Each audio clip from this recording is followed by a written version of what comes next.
Hello, everyone. Welcome. My name is Pete Timmerman. I'm the director of the Webster University Film Series. Tonight, we're doing our last virtual discussion event here for a little while. We'll probably do them again in the fall. Quite what form they'll take and when and how often, it remains to be determined. But tonight's the last event of the Otto Preminger series. I guess I'll come back to that in a minute. To introduce the film series briefly, as a handful of stragglers are logging in, the Webster University Film Series is St. Louis's only year-round nonprofit cinema. We usually show movies in person in the Winifred Moore Auditorium, which is in Webster Hall on Webster University's main campus in St. Louis, Missouri. We haven't been able to show anything in person since the pandemic hit, though. So the last time we've had an in-person screening, I want to say it was March 13th or 14th or 15th, somewhere around there. It was in the middle of March. We're planning to reopen for in-person screenings in the middle of August. The exact date remains to be seen. So yeah, I guess now is as good time as any. If you don't follow us on social media, now would be a great time because you can find out the details of when we reopen, which, like I said, we're in the process of working on. On Twitter and Instagram, we're at WU Film Series, and on Facebook, we're at Webster Film Series. There's also a newsletter that you can get signed up for. It comes in your email weekly. If you send a direct message to Jessica Pierce in the chat, she can get you on the weekly email list. I should note too, probably a lot of you are used to getting print calendars in the mail from us, or sometimes just around, if not in direct mail, you'll see them around town. There probably will not be a print calendar for the August, September, October period. We're looking into options, like maybe sending a postcard to those on our mailing list. But if you're waiting for a print calendar, you probably won't get one. So if you don't get one, that doesn't by default mean that we're not reopened. So please do, like our website, webster.edu/film series will give you updated information, but keep an eye on what we're up to, whether on the print calendar or not. But while we haven't been showing movies, we've been doing a lot of virtual events. So of course you're attending one now, the last discussion event for a while, but we've also been hosting a virtual cinema, which is where we program the films that we would have programmed for in-person screenings under better circumstances. As I speak, there's only one film in the virtual cinema. It's Crimson Gold, the Iranian film by Jafar Panahi. It'll be there. You can get to it through our social media or through webster.edu/film series. It's a $10 rental. You get it for 3 days. The script comes from Abbas Kiarostami, the great Iranian director who made Taste of Cherry and The Wind Will Carry Us and Where's the Friend's Home and Close Up and all kinds of classics. But yeah, Crimson Gold will be in the virtual cinema for another week. Nothing new opens in the virtual cinema tomorrow. A week from tomorrow, we have a new Tunisian horror film called Dakra that will open. And then July 16th, we have quite a few movies opening in the virtual cinema. There's a new documentary about the choreographer Bill T. Jones called Can You Bring It that will open on July 16th. There's a new Japanese documentary called The Witches of the Orient, which is about the legendary volleyball Olympic team in Japan circa the 1960s. And there's Hong Sang-soo, the South Korean director's new one, The Woman Who Ran. Those all open on July 16th. And then after July 16th, who knows? Jessica and I are going to spend most of July programming in-person screenings and figuring out how many virtual events we're going to continue doing. And pretty much, yeah, just kind of creating the map forward. So if there's not a whole lot planned, or at least not as compared to usual. One other place, aside from like our website and social media and various mailing lists and stuff that you can keep an eye on us, is our YouTube channel, which is relatively new. If you go to YouTube and just search for Webster University Film Series, you'll find us there. I guess probably a lot of people seeing this are seeing it on YouTube. So hello, people in the future. But yeah, for now, if you give us a subscription on YouTube, you can follow us that way. I'll come to our presenter and the topic at hand tonight here in just a second. But one last thought before I do is as the presentation goes on tonight, it'll last something like half an hour, and then at the end we'll have time for a Q&A section with those in attendance. If you have questions at any point during the presentation, don't be shy about dropping them in the Q&A box that's at the bottom of your screen. When we transition from the presentation to the Q&A section, it's handy for me to have questions available immediately. It kind of helps things go smoothly. So yeah, just at any point as you feel moved to do so, feel free to put questions in the Q&A. You can also put them in the chat box. Generally, I keep better track of them in Q&A, but you have both options. So anyway, all of that out of the way, our guest speaker tonight is Dr. Renee Thomas-Woods. Renee was my boss for a very long time. The first place that I got a teaching job in St. Louis, or actually the first place I got a teaching job anywhere, was at St. Louis Community College at Florissant Valley. I was hired there as an adjunct in 2005, and I was there until 2018. And I'm not sure that I'm done now. I don't mean to say that like I left in 2018. I might be back at some point. Please don't be done. Yeah. But yeah, in that period of time, Renee usually coordinated the mass comm department, which is what I taught in. We actually had Renee's biography is incredible. We had some trouble paring down what to say about her in the byline for this event. I think we went with, Renee Thomas-Woods, professor at STLCC, Flow Valley, who teaches film appreciation and Black cinema, something like that. So she teaches communications at Flow Valley. She teaches mass communications at Flow Valley. You at least were, I think still are, in charge of the student newspaper. Yes, I advise the newspaper, yes. Right, yeah, which won many awards. I could always tell who was a student of Renee's because they were always like smarter and harder working than the rest. Renee always kind of turned out the best students. Also, I used to substitute for Renee, and her classes were always incredibly well behaved, which I was always confused by. Like it seemed like if you have a sub, that's when you're supposed to misbehave, and here her classes were always better behaved than my own classes. I never understood that. But yeah, anyway, she has a background in documentary filmmaking. Some of you might remember St. Louis Community College for a while had a campaign around town of billboards, but there's one with Renee on it that said Renee Thomas-Woods, documentary filmmaker, your teacher, really big. Oh geez, you've directed plays. You've been on the short film programming committee for Cinema St. Louis, who put on the St. Louis International Film Festival. But yeah, so we could have written a very long paragraph just for your byline. But yeah, I'm especially happy to have an excuse to work with Renee again. And I miss teaching at Flow Valley. So I guess we'll talk about my coming back there some other time. Yes, But yeah, for now, I'll get out of the way and then I'll pop back up when. Oh, and sorry, one last thing. Renee just defended her doctoral dissertation about a month, I think it was a month ago today. So I'm one of the first one of the first people to publicly introduce you as Dr. Renee Thomas-Woods. So congratulations on that as well. Yeah. Thank you. Thank you so much. And yeah, with that, I will take my non-PhD having self and hide, and I'll come back in when you're ready for the Q&A. Okay, thank you so much, Pete. I appreciate you inviting me to participate in the Webster University Film Series, which is a huge honor. You do a wonderful job as director of the film series, and you're keeping the strong tradition of this program going. Yes, I teach at St. Louis Community College, Florissant Valley campus, and I've always been a huge film enthusiast. Now my degrees are in journalism, communication, and of course, education now. But I made it a point to learn how to teach film within the mass communication area because I loved it so much. And I was able to develop on my campus this class that had been on the books, no one had taught it, Blacks in the World of Cinema. And in that class, I was able to create kind of a chronological view of film of African Americans in the film industry from the beginning of the film industry into the current time. And it was always so interesting because, of course, students don't want to necessarily watch Black and white film and films that might have subtitles, so I had to like really get them on board to understanding why that was important.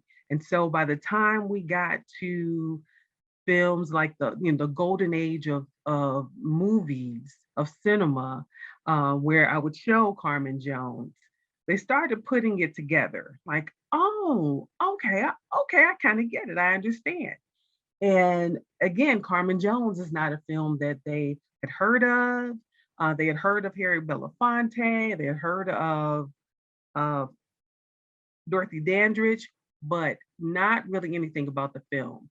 And while they were kind of a little lukewarm on the whole musical film, at the end they appreciated it. So, of course, Carmen Jones is an adaptation of the opera Carmen.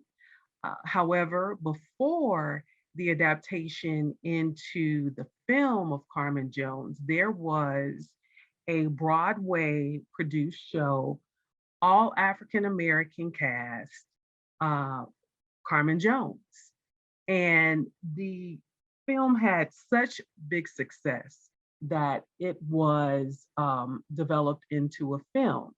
And during those times, in the 40s and 50s, there were lots of um, musical films being made. Excuse me.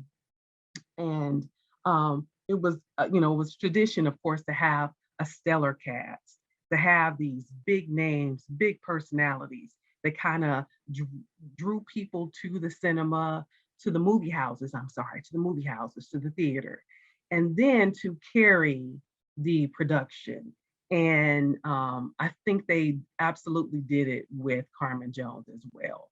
Of course, Otto Preminger, who was the director of the film, big name, big personality. He has a theatrical background, and you can see it in many of the films that he directed and produced, even films that weren't musicals. And some of the staging, some of the costuming, even the movement on scene, you could tell that it came from a theatrical experience where people were accentuating what they did, and it was very purposeful. And you could see that here in this film as well. So Carmen Jones was released in 1954, I believe, with Dorothy Dandridge playing Carmen Jones. And actually, I wore red today for Carmen Jones because in the film, just as in the opera Carmen, the Carmen wore black on top and red on the bottom. But if I wore red on the bottom, you can see. So I thought I'd wear red top. So yes, and of course, she played opposite of Harry Belafonte, who played Joe, who was the military guy that she wooed into her gaze. And he was an officer, he was a corporal.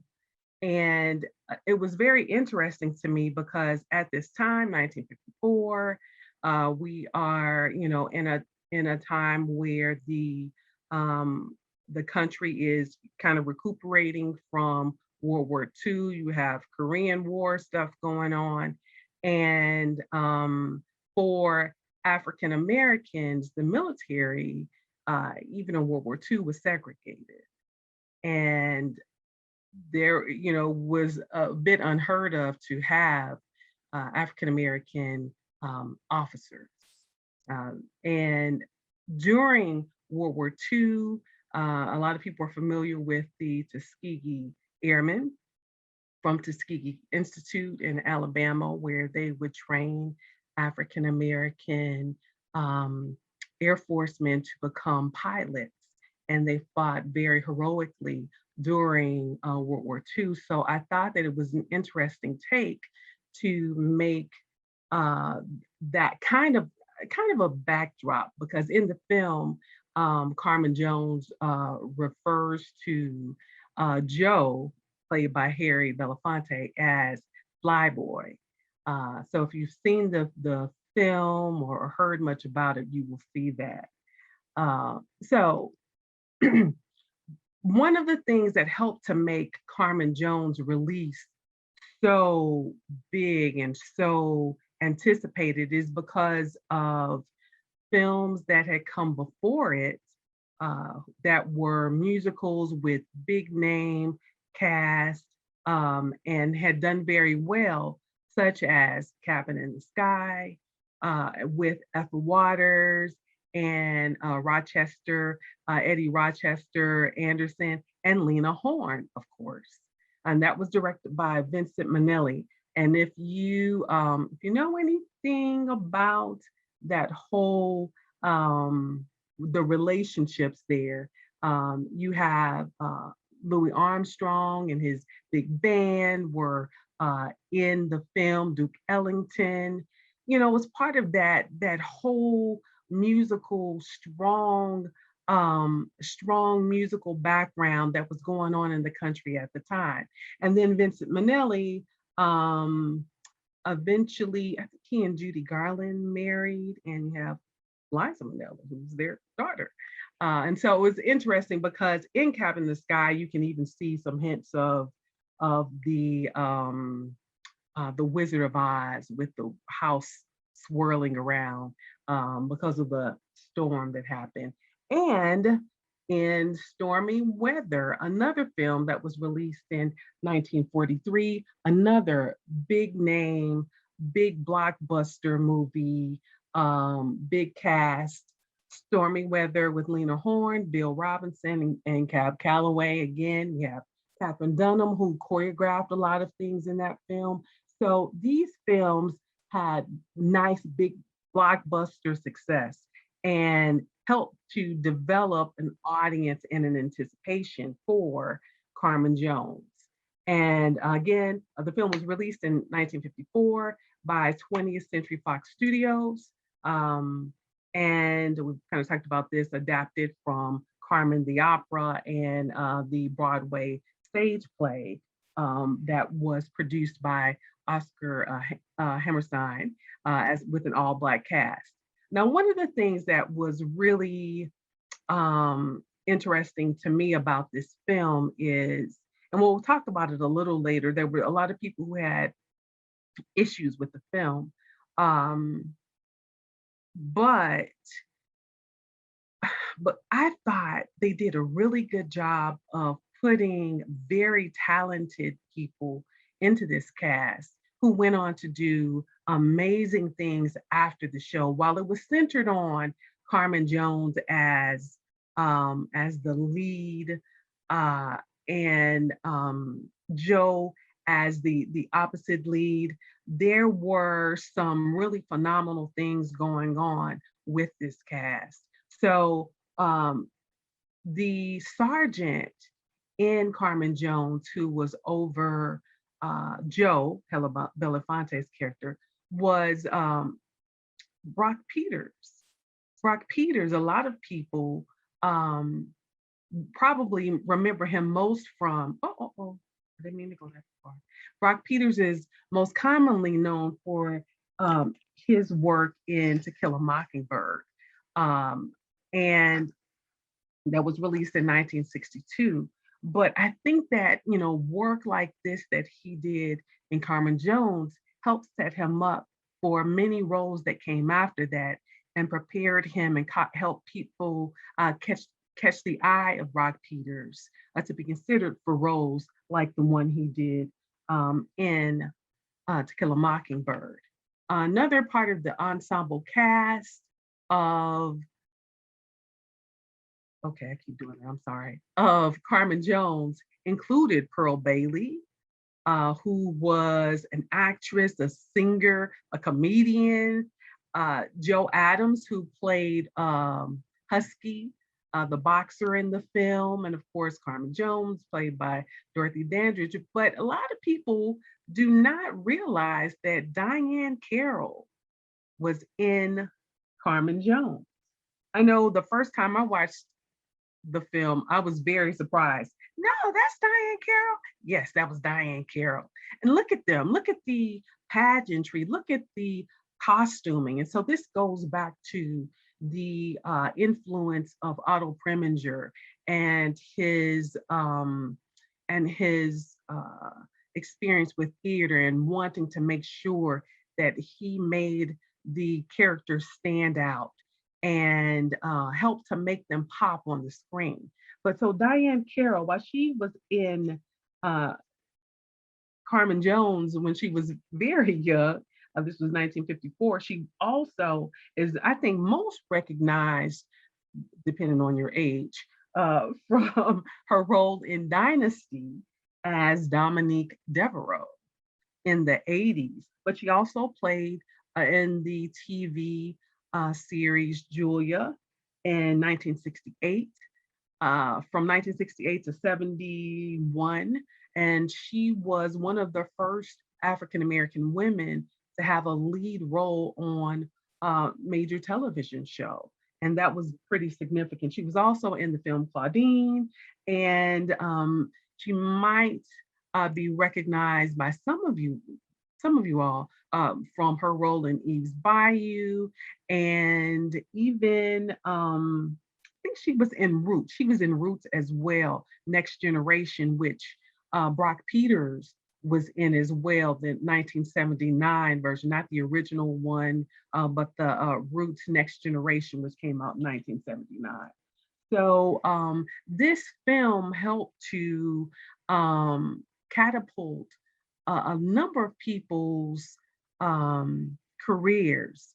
So the film's budget was $800,000, which by today's standards, that's pretty small. However, they earned $9.8 million, and that's pretty good. That is very good to earn. That's a nice return on investment, I'll say. $800,000 and you make 9.8 million. And I don't know if that was necessarily anticipated when they first set out to do this film. Because of her role in this film, Dorothy Dandridge became the first African-American woman to earn an Oscar nomination for Best Actress. And that is pretty significant. Of course, she didn't win, but the fact that she was nominated was pretty big. Alvin Ailey, famed dancer, choreographer, and the founder of the Alvin Ailey Dance Company, choreographed the film. So you saw his work in the scenes at the speakeasy, the club that everyone went to, the officers went to after hours. So Juke Joint is also a name that might come to mind. In that scene also, you had the music of famed musician, drummer, composer, Max Roach, who is well known for his work in jazz, in live performances. And his work was in this film. Pearl Bailey sang Beat of the Rhythm of the Drum in the nightclub scene. And they actually referred to Max Roach. It was kind of a call and response with him beating on the drum. And they would say, "Go, Max, go, Max." So, because that was Max Roach. Okay, so Carmen Jones, a tragedy, a romantic tragedy. And, it's all framed around Carmen, who is perceived as a somewhat of a loose woman from the wrong side of the tracks, maybe, but free-spirited.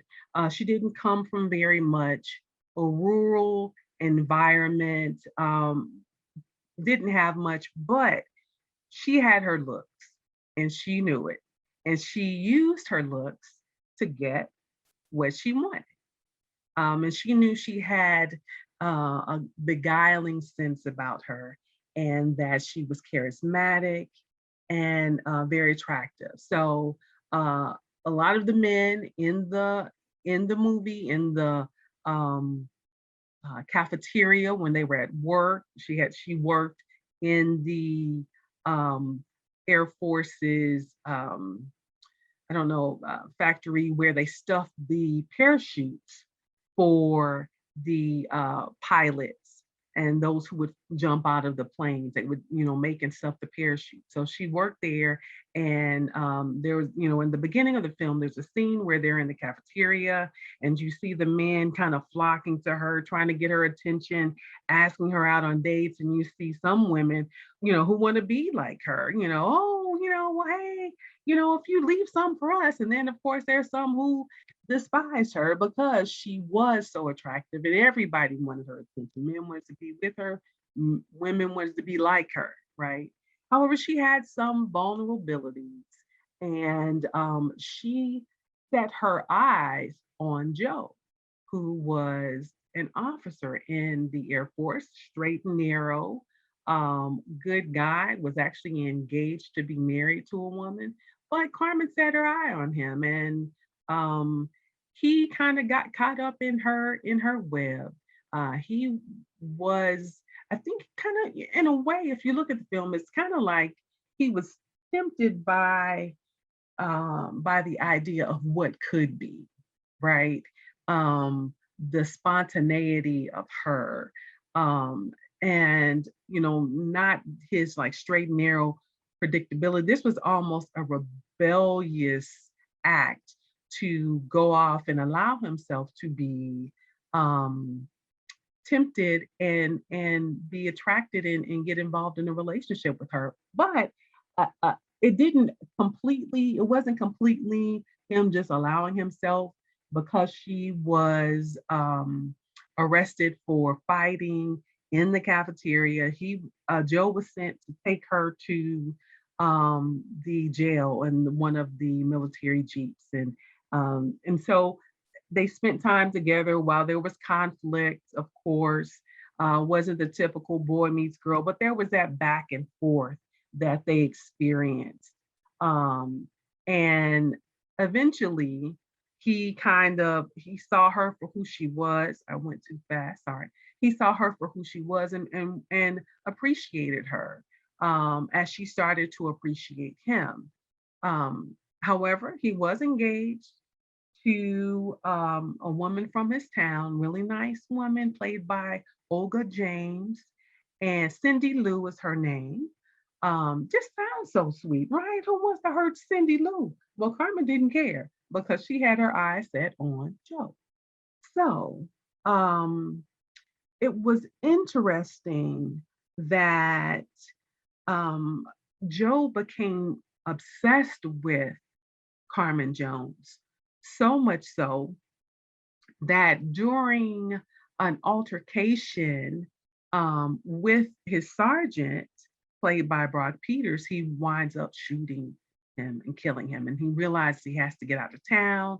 And at the club, Carmen is there, and she is with her friends, played by Pearl Bailey and Diane Carroll. And Husky Miller is in town, the boxer. Let me go back so you can see this film. So this is Husky Miller. And so he's in town and he's saying he's going to Chicago and to fight this big match, and he's gonna win, and the whole vibrato of it all. And his manager here is kind of he's seeing that Husky is interested in Carmen Jones and wants Carmen Jones to come with them to Chicago. Actually, Husky asked his manager to convince Carmen Jones to come to Chicago, get on the train and come to Chicago. And the other two women, Pearl Bailey and Diane Carroll's character, are put to the task to help convince her to go with them, because they know that they'll benefit from going to, going to a different town, getting out of the little rural town that they're in, seeing the big city, big lights. They'll get clothes and all this stuff. So they're kind of using her, and she understands that. But she decides, okay, I'm going to go in and go. Joe's in trouble now, and he can't do anything for me. So let me go with the next best thing. I'll go to Chicago with Husky Miller. And so I think that comes from a need of her to want some security, a need to be wanted, while she kind of flounces around and acts like she doesn't care. And innately, I think that she, like all of us, wants a sense of purpose, a sense of security, a sense of belonging. And I think that those are things that contributed to her kind of going on to Chicago and following Husky Miller. Well, remember Joe had an issue himself with killing an officer, and he had to get out of town so he wouldn't go to jail, to military prison. And he finds out that Carmen has gone to Chicago, so he makes his way to Chicago and finds her. And so it's a little back and forth between them. Ultimately, because Joe has become so obsessed, and he feels like he's given up his life, his secure, good life as a Air Force officer, had a wife ready for him, Cindy Lou, at his beck and call. Um, but he feels like he needs to go and get Carmen. He deserves to have her, and he needs her, and she needs to help him, and they'll be great together. Long story short, remember, it's a tragedy. Um, Joe winds up killing Carmen in a passionate rage because he sees that she is so into Husky, and she says that Joe cannot do anything for her. And he winds up killing Carmen, and he gets arrested because the military police are looking for him. They come to Chicago and they find him, and they were first arresting him for killing the officer and then going AWOL. But now he's also in trouble for killing Carmen too.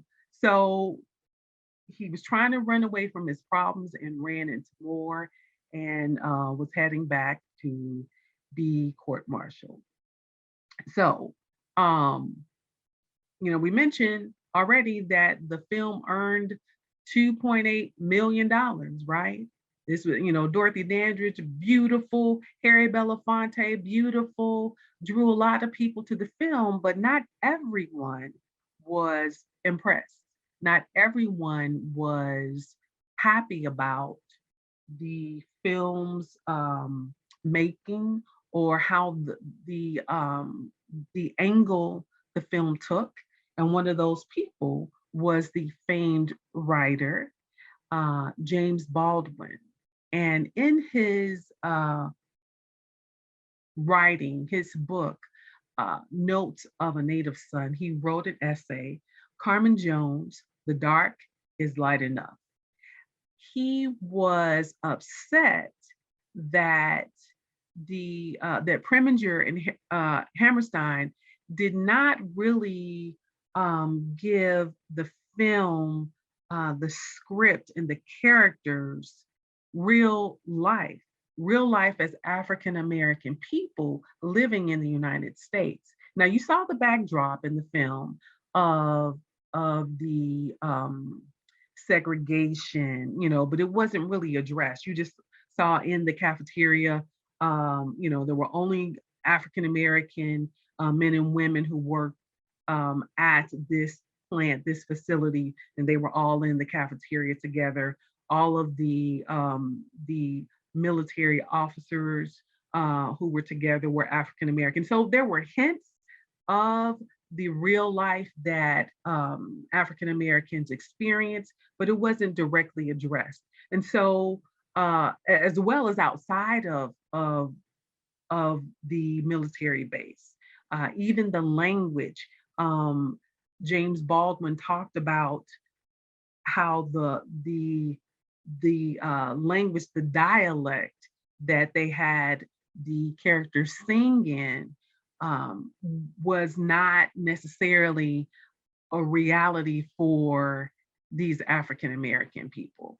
It was more like some of it was sometimes a slave dialect that was used, and then also the music was operatic, and so there were some issues with that because you have again, Max Roach, one of the famed musicians of that time. They did have his song in there. However, there were so many other musicians and music that could have been highlighted, jazz music, blues music that could have been highlighted as a part of this film. So I have a quote here from James Baldwin's essay. The fact that one is watching a Negro cast interpreting Carmen is used to justify their remarkable vacuity, their complete improbability, their total divorce from anything suggestive of the realities of Negro life.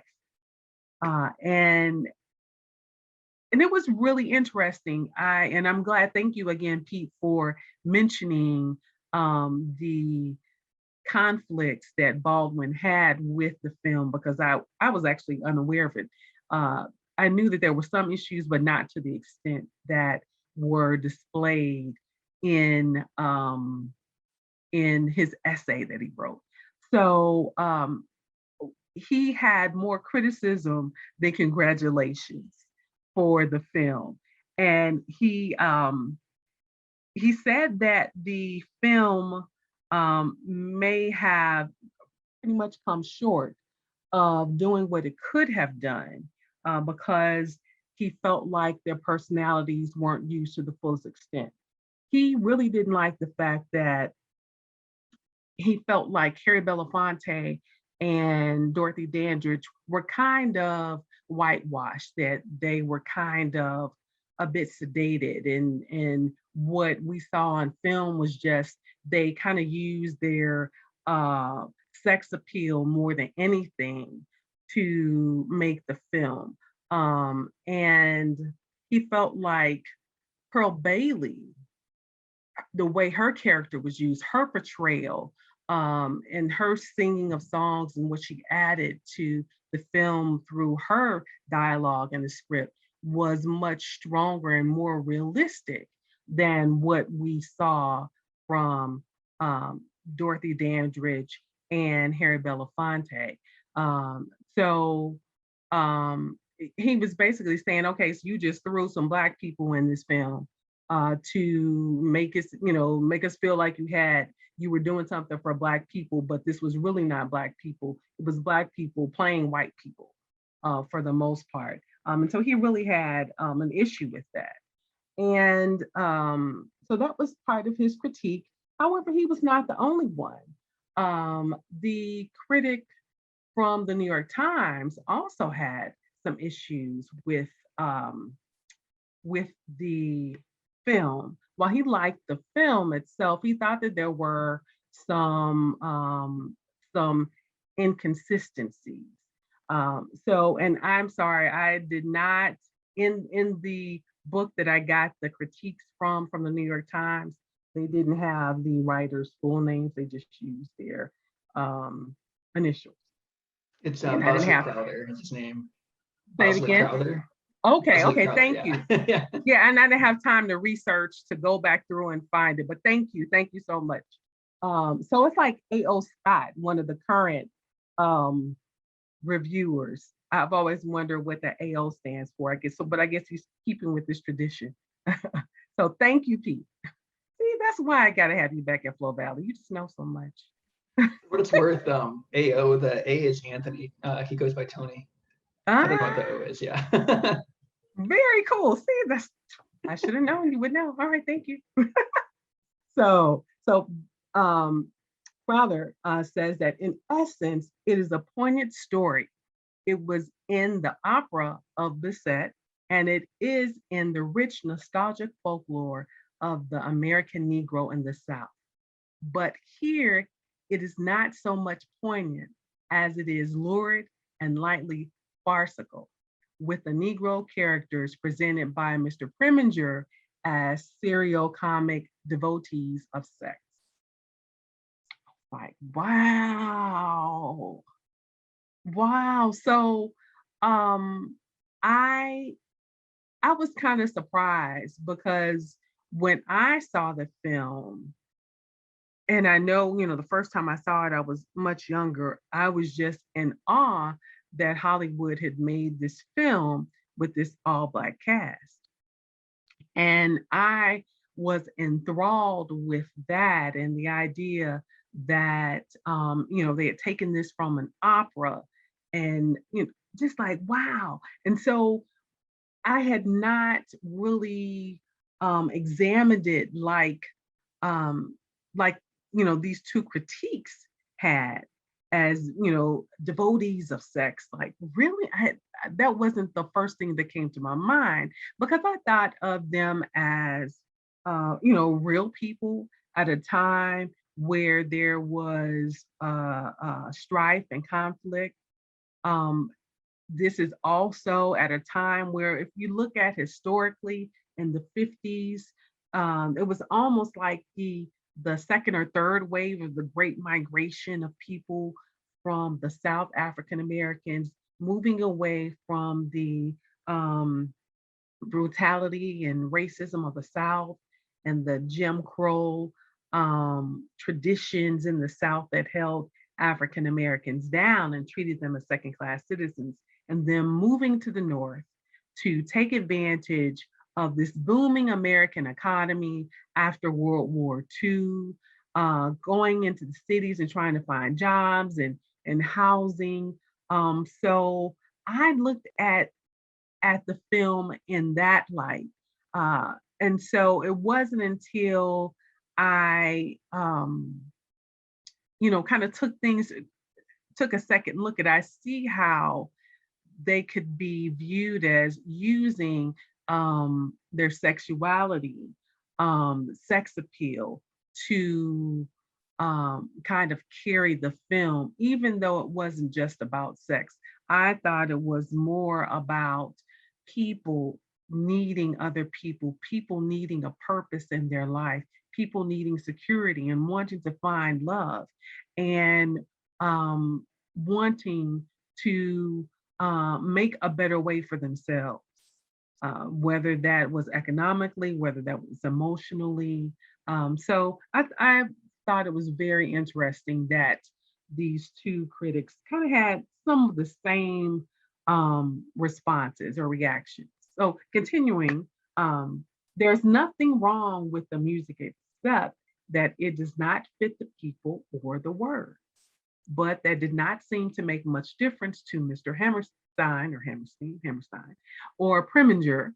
They were carried away by the precocity, the present consequence is a crazy mixed up film. I don't know about that. Is it mixed up? I think it is, but I think that's part of the storyline. I felt like that was part of what it was supposed to be. But the other presentations of the film, because we know that, and I don't know if everyone knows this, but there was a BET production of Carmen Jones, Carmen the Hip Opera with Beyonce and Mekhi Phifer in the early 2000s. What was that? I can't remember I thought I wrote it down, but I didn't. But so it took on the same kind of feel of Carmen Jones, but put it in the current times with hip hop. So that was interesting. Not quite as much of a blockbuster. It was a made for TV movie. So, but it was worth a shot, right? So one of the things that I thought that James Baldwin missed in his criticism of Carmen Jones is the fact that, again, the cast who played in the film, who worked in the film, were presented with exposure that they would not have received. They were presented with opportunities to, number one, work. They were presented with opportunities to develop their skills, to be seen, and these opportunities led to them getting jobs and roles in other areas. And one of those other jobs was Porgy and Bess, and it has its own issues that people often discuss. Porgy and Bess was also directed by Otto Preminger, so he recast Dorothy Dandridge, Pearl Bailey, as well as Brock Peters in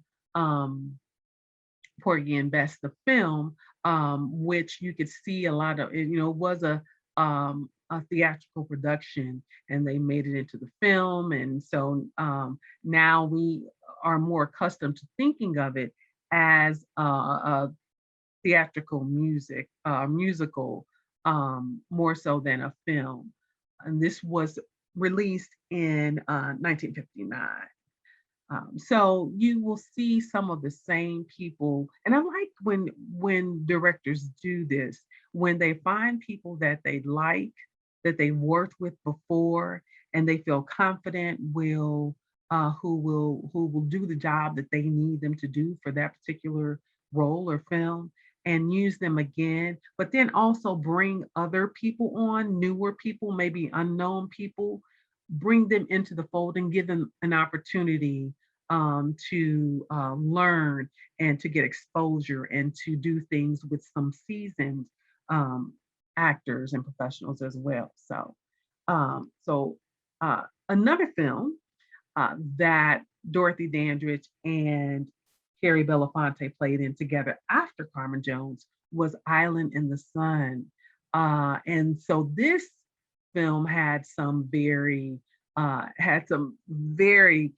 big names in it. Again, one of those big blockbuster casts with James Mason, Joan Fontaine, Joan Collins in her early days, right? And in this film, there was a romantic relationship with Dorothy Dandridge's character and a white man, Justin, I can't remember his last name, but this was one of the films where they would not allow them to kiss. They were not allowed to kiss in this film because of the interracial relationship. But Dorothy Dandridge and Harry Belafonte definitely played, part of the eye candy for this film. And the island was, of course, in the Caribbean. I can't remember exactly which island this was, but I haven't seen the whole film. I've only seen portions of the film, so I need to go back and see it. But I thought that because of their previous work together, it made sense for the director Robert Rosen to go and cast Dorothy Dandridge and Harry Belafonte again. Okay, sorry, I think I went too far. So I think that is most of what I had to say about the film. I think that it is a little Carmen Jones, I should say. Let me go back to the beginning. I think that Carmen Jones does not get all of the credit that it deserves. I think that there are storylines that are kind of woven into it that I think the actors kind of bring out that maybe weren't necessarily anticipated. And their time to shine was well worth watching this film and then seeing what evolved after these films. And I don't know, I know Pete, we talked about it before a little bit, that there was a little scuttlebutt about an affair between Carmen Jones and Otto Preminger, part of the gossip column. I don't know if that's verified. Can you verify that? Do you have any information about that? Yeah, and like I read a few Preminger bios. I say read, I didn't read them cover to cover. I read the pertinent bits of a few Preminger bios in preparation. But yeah, it seems like it's treated just as fact that they did have an affair, and a fairly long-lasting one, at least by the standards of the time.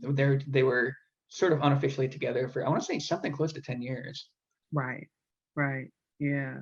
So, because I remember like even seeing them like coming to because like he was married, wasn't he? Mm-hmm. I think he was married, yeah. That doesn't matter. Right, exactly. I mean, then, now, so I just remember seeing some, shots of where, they showed up to premiere together. And I'm like, well, of course that makes sense. She's starring in film and he's the director, that's just, but then when I saw that there was a discussion of an affair, I was like, oh my gosh. Oh. But I think it was probably commonplace, just like Marilyn Monroe and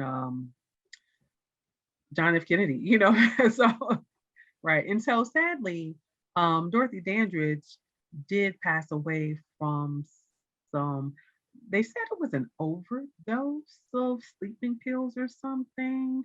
But I wonder, I wonder, um, that would be interesting. I know there was um, the film with Halle Berry, um, who played Dorothy Dandridge, in her life story. So, anyway, it's just very interesting. Very interesting.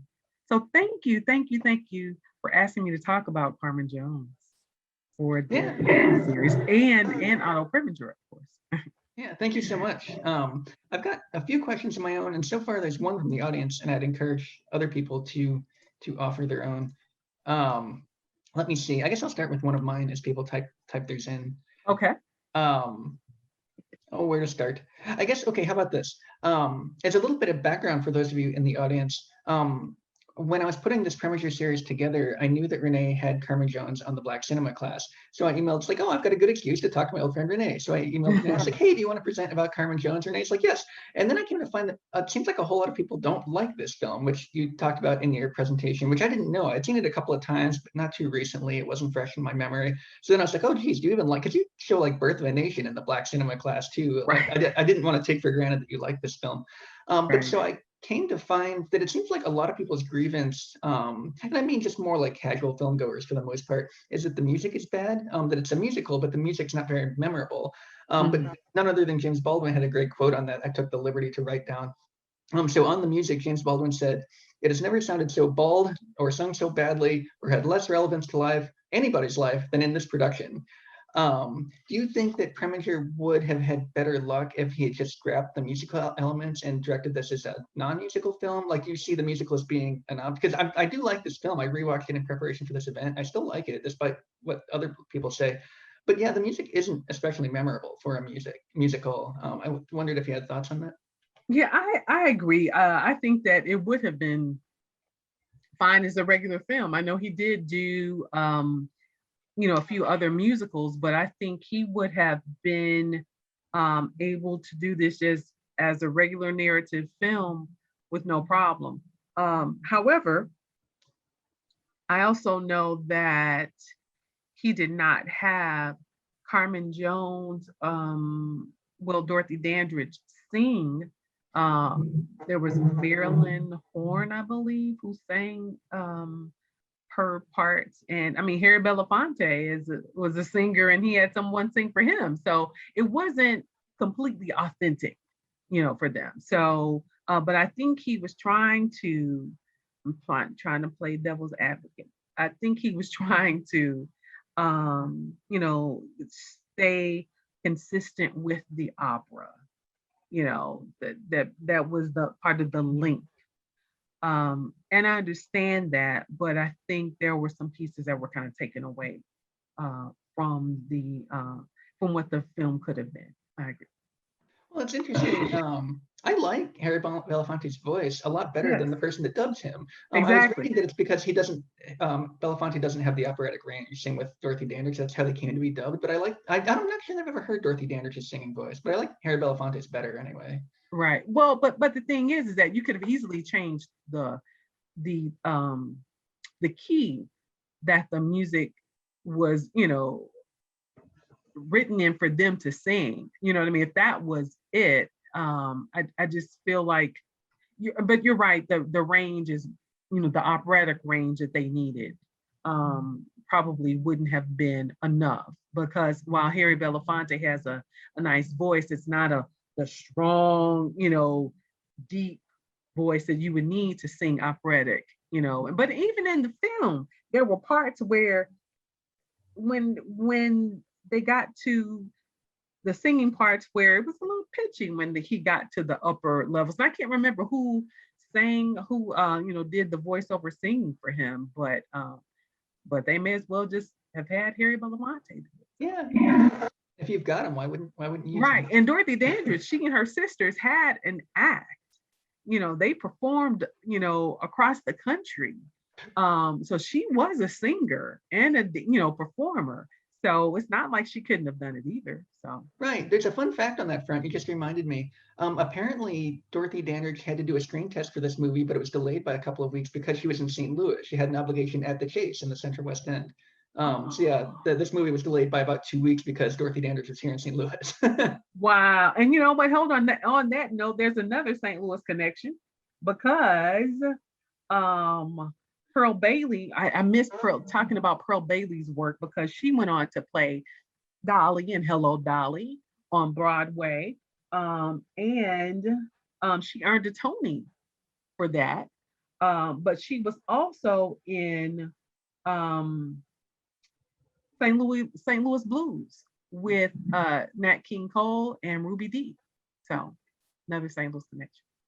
It's so I'm sure there are many others. So yeah. I love learning about, like when St. Louis was more of a cultural hub than what it currently is. right. We're getting it back though, Pete. We're trying. Yeah. So we've got a comment from the audience. It's not exactly a question, but it bears reading aloud. This is from Diane Carson, who is the legendary film professor at Merrimack for many years. Diane says, she's on a tangent, but she isn't Diane. But just a note to say that there's a wonderful documentary called Ailey on Alvin Ailey's career that comes out on July 23rd, since you mentioned that he choreographed Carmen. Thank you. Okay, July 23rd. Okay. July 23rd, yeah. Okay, documentary. And so, and I have a confession to make. Growing up, I danced with Katherine Dunham dancers.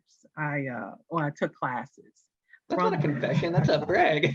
But no, we should have made that your byline. No, well, I mean, I wasn't a Katherine Dunham dancer. I took classes from them, but I wanted to be an Alvin Ailey dancer when I was little. And my parents were like, "No, go get a real degree. Go to school, get a real degree." And that's how I wound up in journalism. I don't know. But thank you, Diane. I will look for that. So now that you have a PhD, do you regret not following Katherine Dunham? Okay, so that's interesting because Katherine Dunham, a lot of people don't realize that she was a dancer, but she was a cultural anthropologist. She earned anthropology degree at I think bachelor's, I don't know, master's too maybe, from University of Chicago. And I would have loved to have fallen in her footsteps, and I'm from East St. Louis, and just an honor. So it was, for me watching these films, preparing for this class, when I started teaching this class, like Cabin in the Sky, as well as Stormy Weather, were choreographed by Katherine Dunham. And but you could see the influence and the connection between the movements and the music, between Alvin Ailey and Katherine Dunham's work. So yes, I will look for that. Thank you, Diane. We've got time for a couple more questions. If anybody wants to plop any more questions into the Q&A box. I guess it's 7:59, so this should probably be last call. I'll ask one or two more questions of my own, and if any others pop up, we can do those too. But yeah, for now, you were talking about how you kind of look big picture, like Blacks in the World of Cinema in your Black Cinema class. There's a documentary, I didn't get the year, I want to say it's maybe from 20 or so years ago. It's called Classified X, and it's hosted by Melvin Van Peebles. But he talks about three periods in like early Hollywood. The first one he calls the Old Negro period, which is usually white actors in blackface, and any characterization is just done from like the most negative stereotypes imaginable.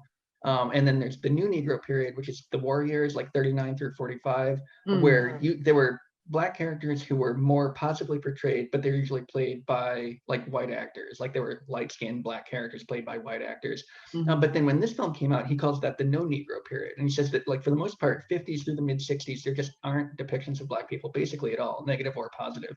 And that comes to a conclusion as Sidney Poitier's star begins to rise, which of course Preminger worked with him on Porgy and Bess. But so Carmen Jones is kind of squarely in the middle of that quote unquote no Negro period.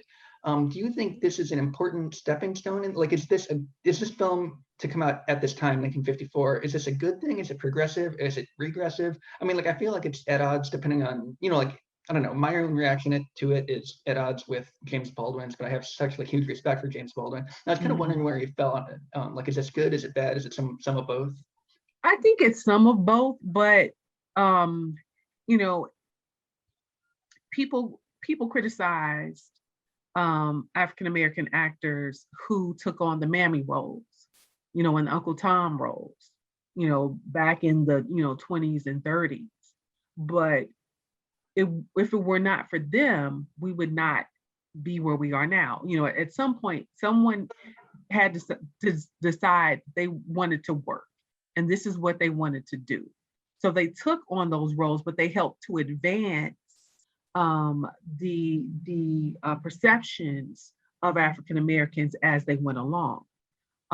We didn't just get Viola Davis overnight, that just didn't happen. So I think it was Patty McDaniels that said, "I'd rather play a maid for $5 a day than be a maid for $5 a month." Something like that. I know I messed up the quote, but you have to put it in perspective, right? So at that time, now there were Black filmmakers like Oscar Micheaux and Noble Johnson, who made numbers of films, but they didn't get the exposure. They didn't have the financial backing or support of studios like MGM, 20th Century Fox, so they did the best they could. And so I think that those actors and actresses, while it's easy for us now to say, oh, they shouldn't have done that, it just regurgitates the stereotypes, that people had of African American people. They got in the door. They got in the door and were able to influence how those perceptions were changed and evolved over time to what we have now. Now, not that it's perfect today, but it's come a long way, and I think we're moving forward. So. Well, and then there are two pretty major releases that open in cinemas tomorrow. Summer of Soul and Zola are both by Black directors, which, yeah. I mean, when was the last time, I don't know, prior to a year ago, when you could name two major releases coming out on the same day from Black directors? Exactly. Yeah. Exactly. And especially right now, in the middle of a pandemic happening, so or a lot of the work took place during the biggest part of the pandemic. So yeah, I'm looking forward to that. And they did show that Summer of Soul here at the Blues Museum. It got rained out, I think. Yeah. Did it? Oh, okay, I think so. okay. Yeah. Okay. Yeah. I'm still a little antsy. I'm still trying to build up my immune system, so I haven't been too excited to go back into big crowds just yet. So. Yeah, I think my immune system's mostly fine, but still, I'm not too excited to go back into big crowds. Yeah. It's going to take some getting used to. I guess one last question before we wrap up here. I was wondering, I think you talked about this a little bit in your presentation. So Carmen originally was a French novella, then it was an opera by Bizet, then the opera was adapted into a Broadway musical, and that Broadway musical was adapted here. Are we losing something in the translation, or do you think, is this Carmen story, is it just myth at this point? Is it indestructible? Is it like Shakespeare, where you can just adapt away and it never loses its soul? You know what? I think you always lose something in the translation. I really think you do. However, you always have the original. And so I think that part of in your question that answers part of what Preminger was dealing with, trying to stay true to the original, right? And keeping with the idea of the opera, the core of the opera, and but adapting the language to fit a certain group of people, and I'm sure at during his time, because like I said, and if we saw the film, you saw that it was in a bit of a Southern dialect, and which was used for, gospel music, blues music. However, there were some things that I think that probably were lost. And I think that that happens with each individual director, with each individual producer, because they bring their own ideas and interpretations as well. So, and so we're talking about different modes of delivery, from live opera to television, to film. So yeah, I think something does get lost each time. Oh, it looks like we've just got one late breaking question here. You mentioned the Beyonce adaptation of Carmen Jones. Considering the major cultural shift that we're in the middle of, do you see a modern Black adaptation of Carmen Jones doing well? That's a good question. Done right with the right director and producer, I think it could be done well. I wonder who the right director would be. Anybody have any ideas? Who's the right director for this project? Ooh, I don't know. Maybe make it a female director, like Debbie Allen. I don't know. What do you all think? I don't know.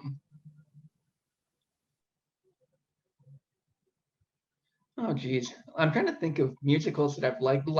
I tend to be, people accuse me a lot of not liking musicals, and I think it's not that I don't like them, but I just I tend to like the off-kilter ones. I did like In the Heights recently, but I want to see that. I haven't seen it yet. Yes, I liked it pretty well. Maybe that's John Chu is the director. He's maybe not the best choice for this one, but okay. yeah, I don't know. Yeah, I did like his other film though. Crazy Rich Asians. Yes, I did. Yeah. Well, that felt like, I don't know why, but it felt like a musical to me. Yeah, it's big and colorful. I mean? Yeah. Yeah. It has the kind of big production values and just, right. Yeah.